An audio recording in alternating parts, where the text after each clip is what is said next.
So long story short, the inspector revoked our certificates of occupancy for several of the homes due to the power issue. So we were really in a rough spot because, though we were planning on that income, and on our pro forma we had planned for that income. So we had to do a $60,000 capital call. As an operator, I know other investors are romanticizing multifamily investing, and I'm looking to learn from other investors' mistakes. I know you are too, and you found the right place. Welcome to Myers Methods Presents Multifamily Missteps.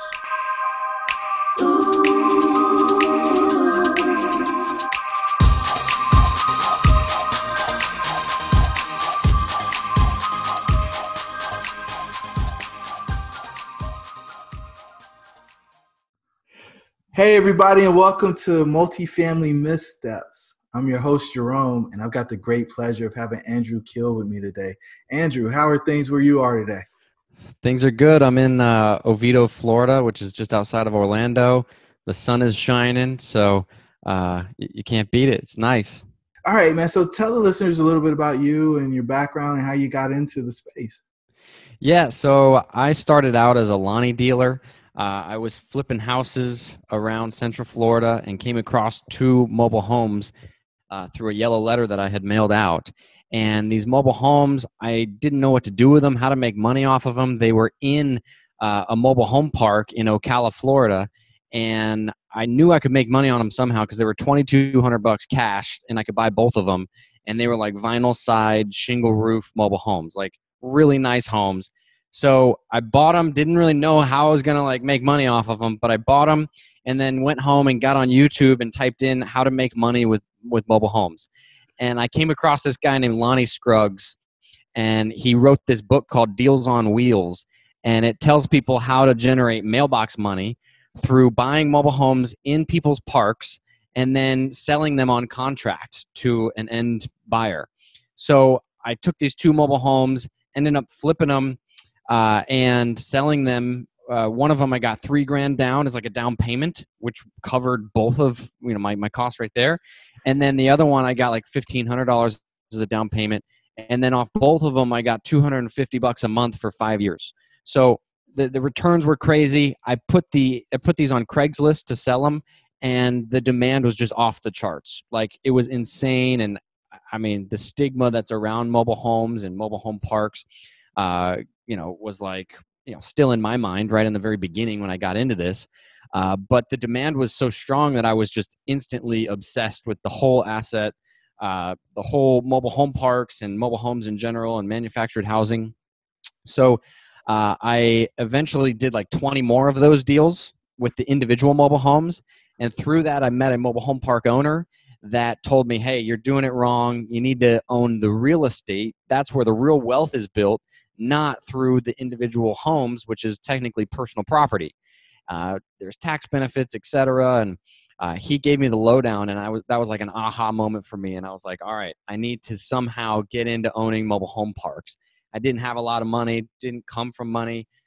So I basically just was like, hey, I'm gonna figure this out. I went to a couple like boot camps and seminars on mobile home park investing. And then I just started cold calling, and I ended up cold calling throughout the Midwest is where I was looking. There's some strategic reasons why we want to buy in the Midwest. But yeah, ended up finding a deal in Edwardsville, Illinois. It was a 67 lot mobile home park, 5 states away from me. And it was actually a home run deal. It was a 10 cap. We went in, I got it under contract. And then I contacted someone that I met at the boot camp, one of those mobile home park boot camps. And they agreed to fund the investment money needed to purchase the property, which was like $300,000. So we took it down. 18 months later, we were able to refinance, pull out all the equity, pay back the investor, plus a great pref. And that case study is now on my website. It's one of our better deals. And I bought 5 more parks with that same investor. And since then, I've syndicated money and raised money from a large group of investors to do deals. We took down a 5-park portfolio back in 2018, and we have a couple deals under contract right now that we're syndicating as well. So things are picking up nicely. Wow. But every story doesn't end that way, right? No, no, it definitely doesn't, man. But that was, yeah, that's how we got where we are today. That's amazing. Maybe I should change asset classes. Try to I figure mean, safe in this whole environment, and we're like, well, maybe what part of multifamily actually works. And so you were telling me about a deal where there was a $60,000 adverse impact. Break it. Tell me yes. the background. Yeah. So basically, we bought a property in Tennessee, and during our due diligence period, we had an electrical inspection that was done, and we hired a local electrician to come out. He checked out the pedestals at every site and basically told us that there was some minor things that needed to be done. Less than $3,000 worth of work. So we negotiated that with the seller and got that completed before we closed, which was basically like, putting some conduit over some exposed line and things like that. Uh, Later down the line, when we were bringing in homes to fill vacant lots in this community, because we had to bring in about 10 homes, uh, when we went to hook up the power to these new homes, we found out that the electrical through this property was what's called daisy chained. So the main line that the power company is responsible for is basically one run down a whole row of homes, and then it splices off to each of the individual trailers. So the last home in the line was having electrical issues. If it was like 7-8 o'clock at night, there'd be people in the homes, and using electricity, hair dryers, using lights, using the furnace, using everything. So the last person, the last home in the chain was getting not getting full power. So had the electrical company come out, and we're like, hey, what's going on here? And basically they didn't have enough transformers. They should have transformers at like every 3 or 4 homes, so that there's not just one line feeding all of these 25 homes. So long story short, the inspector revoked our certificates of occupancy for several of the homes due to the power issue. So we were really in a rough spot, because though we were planning on that income, and on our pro forma we had planned for that income. So we had to do a $60,000 capital call. This was a JV agreement that we did with one of our original investors, and we had to raise an additional 60 grand to come in and install several transformers to redo the electrical in the park, basically like the main line electrical. So the lesson learned is you got to dig a little bit deeper. And they don't teach this in the boot camp. They don't teach this in the 30-day due diligence handbook. But there's more than just the pedestals when it comes to mobile home electrical infrastructure. You got to make sure that you also meet with the power company and communicate with them on, hey, we're going to be bringing homes to fill these vacant lots. What does the process look like to do so? So now we have the local engineer for the power company, come out to every property, and we tell them, hey, we plan to put a home on each of these vacant lots. What does that look like for you? Is it going to be overhead? Is it going to be underground? Who pays for that? Who does the trenching, et cetera? And that's just, saved us quite a bit of money. So the $60,000 mistake, in the long run, in the short run, it was like, oh my gosh, this is catastrophic. But thankfully, our investor on the deal was very reasonable and understanding. What's up, guys? It's your host, Jerome. I just want to let you know we launched Myers Methods in the fall of 2019 with the ambition to inspire a new breed of multifamily investor. If you are interested in getting into multifamily or scaling your current business, hop over to our website at myersmethods.com to grab your free 4-step guide on how to get the ball rolling in multifamily. Now, let's get back to the episode. All in all, we bought that park for $1,012,500. The initial equity was $358,000. The capital call of $60,000, was additional, and that came in around like month 12 of ownership. That property is getting refinanced right now with Fannie Mae, and it just appraised for 2.8 million.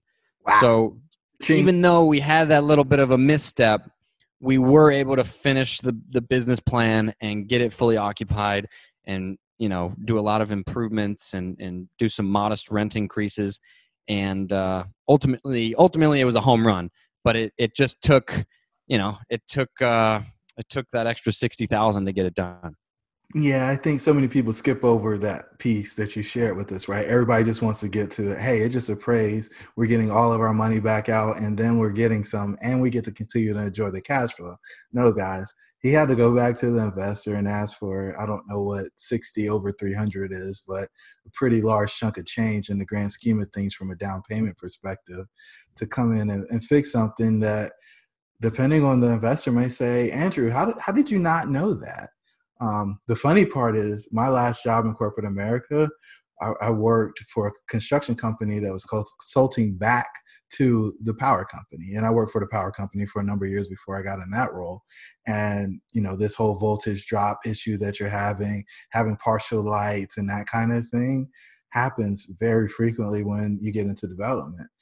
The fact that you guys were bringing in new mobile homes and that was part of your business plan, having that conversation up front, like you guys have changed your process to do, would have saved you, because the property was operating fine with the homes that were there. You didn't really have that issue, but Yeah.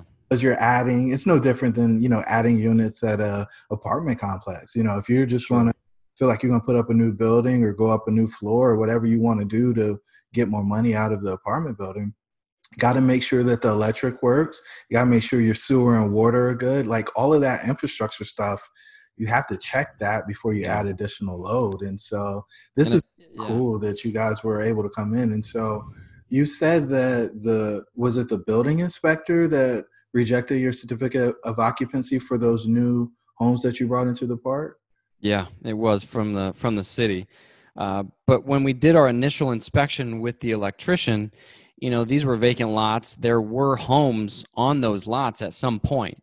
So I think he kind of assumed that, hey, no big deal. There were homes there that worked in the past, but what we didn't account for is that, he didn't have experience or a vast experience in dealing with manufactured housing to know that older mobile homes maybe only needed 100 amp service or maybe 60 amp service. So now, with brand new homes coming off the factory floor, they require 200 amp service. Yeah. So, that just changed the whole dynamic. But yeah, definitely a learning experience.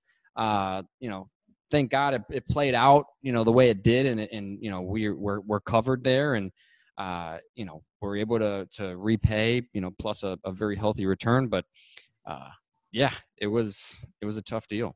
Yeah, Andrew, I mean, some people may say, hey, why not just leave the lots vacant? Why go through making a capital call and spending the money? Would you be willing to walk through, hey, adding these homes added X amount Definitely. of valuation? Definitely. So the way we value a mobile home lot is we take the lot rent, we multiply it by, multiply by one lot. You take that by an expense ratio, which this is a city sewer, city water park. So it's typically a 30% expense ratio. So you take that 30% off, multiply it by 12, and that's what the value of an occupied lot is to us. So in this park, the value of an occupied lot was about 35 to 40 grand based off of the lot rent. So if you look at that and you look at the cost involved with, fixing these electrical pedestals and bringing a home in, the total all-in cost was about 20 grand to bring a home in for the cost of the home, to, get the electrical upgraded, do the plumbing hookups, the skirting, the steps, the so forth. So it's technically a 2-for-1, deal there, where you're doubling your money. So it still made sense in the grand scheme of things to raise the additional capital. Beautiful, beautiful. What words of wisdom would you offer to the listeners, Andrew? My word of wisdom would be, definitely do due diligence, get with people that have been in the business a while. Especially if you're trying to do your first deal, I would say, hey, contact somebody that's already been in the business and already has done several deals, because not every seminar is going to teach you everything you need to know. You gotta get your hands dirty. You gotta dig in a little bit. So I would say, hey, for your first deal, go out, find a deal, contact someone that's in the business, and partner with them on that first deal. Learn operations, learn due diligence, learn the pro forma process, etc. And then you can do your next deal by yourself, possibly with what you learned. I think that's amazing. If I could dig a little bit deeper on the partnering piece, what is it that you brought to the table that made this investor that partnered with you on this deal interested in partnering with you? Because calling somebody and say, hey, can I pick your brain over a cup of coffee doesn't translate into a partnership. So what Sure. I'm sure you were pretty strategic and prescriptive in your approach. What was that? Yeah, so I presented a business plan along with a pro forma, and we had met at the same boot camp, so we both were had common interests. I think it also helped that my background included Lonnie dealing, where I was buying mobile homes in parks and then selling them on contract, so I had some experience there. But I think the pro forma really told the story of the value that could be added and the returns that can be achieved, and that is really what caught this investor's eye.